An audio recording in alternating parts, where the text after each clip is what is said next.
Yeah. Couch Spirit making these runs. Is nobody safe? Yeah, and I think Couch Spirit actually uses default controls. Maybe he just put in his controls and didn't make a tag, but... The madman. And on the other side, we're going to have Sparx, who is always a treat to watch. He's been going almost exclusively Elliana in this tournament. God bless. And I think with this matchup, this isn't one of the ones that when I talked to him, he's like, ooh, I don't know about going Elliana for this one. But I definitely feel Elliana struggles a bit with this matchup.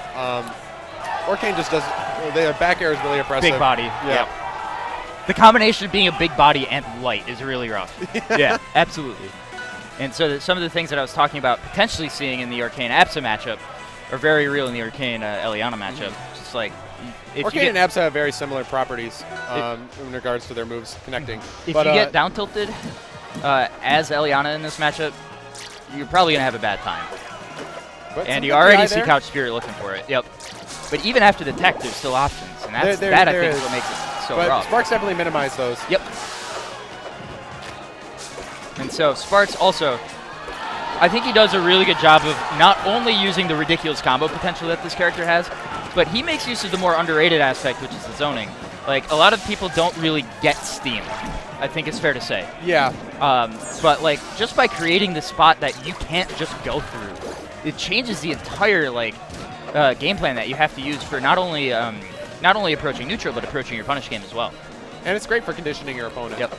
So we got a puddle there, and Sparx calls it out. Sparx calling out that puddle. I see that puddle over there. He's going to have to do... Oh, okay. So I was ready for the Orca Hop. Instead, I like the option from Couch Spirit to try and forward his way back on. Yeah.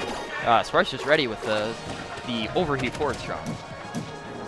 And here we go, the juggles. The nairs, that's nutty. Okay. He shot the missile in there. I think that's what overheated him. Had that hit, I think that was a dead Orcane. And a great steam. Great DI by Couch Spirit, though. Oh my Keeping himself alive. Yup, the weak hit Nair gets overheated just the right time. He was doing the thing where he like kept his meter going as he jumped, right? I forget the input for that. Do you remember? You have to like jump and hold strong, right? Yeah, you have to jump and hold strong. For aerials, oh my God. You can hold the aerial and rise up with it. That's the one. That's the one.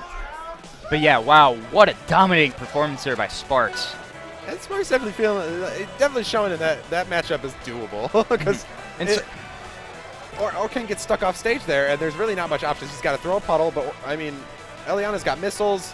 She's going to be able to cover everything. Yeah, so Sparx is from a neighboring state for me. I've played him a few times in bracket, and like the thing that really gets me about Elliana is like, it's one thing to be aware, like, intellectually of what this character is capable of. It's another thing entirely to get your hands to cooperate when it's the first time that you've ever had to do it against a player of this caliber. The meme that I remember from our push more button set was, got parried at 17, guess I'll die. I think I saw that on Twitter. Yeah. Have you ever been responsible for a character getting nerfed by losing so bad? I have. Anyway. Yeah, I'm thankful that mine doesn't exist anymore. To play Elliana, you have to play a platform fighter in a different way. Yeah.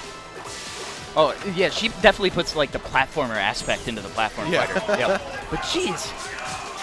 And very impressive first stock there from Sparx. And the thing is that it's not like Sparx is just doing the same dial combo for all of these. He's got different options to cover so many things that Couch Spirit is trying to do to evade. Okay, that Nair's going to send him off stage using the Rocket Fist. Nice puddle, Just shy, though.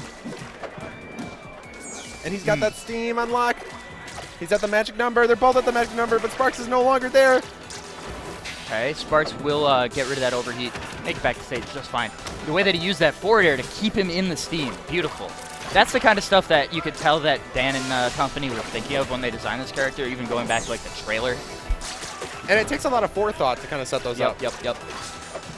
And they've definitely made Steam like a little more cooperative with that kind of stuff too. I'm glad they fixed the fading animation on it. It used to just like disappear out of nowhere. What a juke though from Sparx, like so many times. Oh my gosh, he's playing way up there.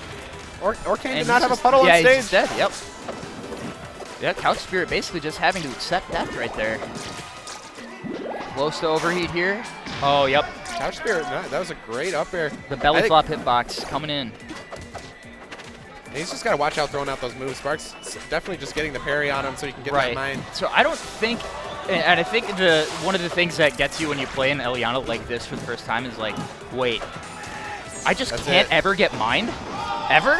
Yeah, that's pretty much it. Because that happens. You just get, that whole stock is, you're at a disadvantage just because you can't get hit by any missiles. And Sparks' cheering crew, I think those are my boys from Minnesota. Getting wild for him. Now, Sparks has always been a homie. He's in the Michigan Discord. He's always just keeping up. Oh, yeah. No, and he'll drive 5 hours. No, I think it might be longer than that. I think it's like 6 from Milwaukee to Minneapolis for our tournaments. At least he did back in the summer when he didn't have school. So I don't know if I'm liking this pick from Couch Spirit though. Oh yeah, this is terrifying.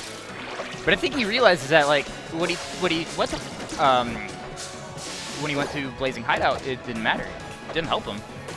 So now he's like, well, at least I'm gonna kill him early. Yeah, I guess if that's the case. But I mean, his issue was that he wasn't killing early enough. Man, another up strong. I think it's just there's a little bit of matchup inexperience here. Yeah, Couch Spirit looks lost. But I mean, it's not so much the matchup inexperience. Sparks is also very probably the pinnacle of the Elliana Right, that's the matchup. thing. You can't get this kind of matchup experience just by going online. Yeah. Unless you have Sparks in your friend list. But even like certain simple aspects of Elliana, yep. just he doesn't seem to be like respecting him. Yep. Gotta understand the importance of not getting mined. So far, so good. But he's still got to take this first stock. Oh my gosh, DIO on that downer almost killed him. Yeah, again. And he was not going to get that overheat unless he held that charge that entire time. And that, I think, is the other kind of thing where I bet Couch Spirit was like, okay, he doesn't have overheat. I'm fine. Oh, Sparks with a... I think he actually did get flipped by that bubble on the way down. Might have messed with his inputs. And that's not looking too good. He doesn't have a jump. He has an air dodge still, though. And that backer's just going to eat that missile. Yeah, absolutely. Forward tilt looking really good for this edge And guard. the jab catches him holding out. Oh, no. And Sparks will absolutely just float his way into top 8. That was just utterly dominating, and we are going to see Elliana in top 8 tomorrow. That's always really a pleasure. exciting.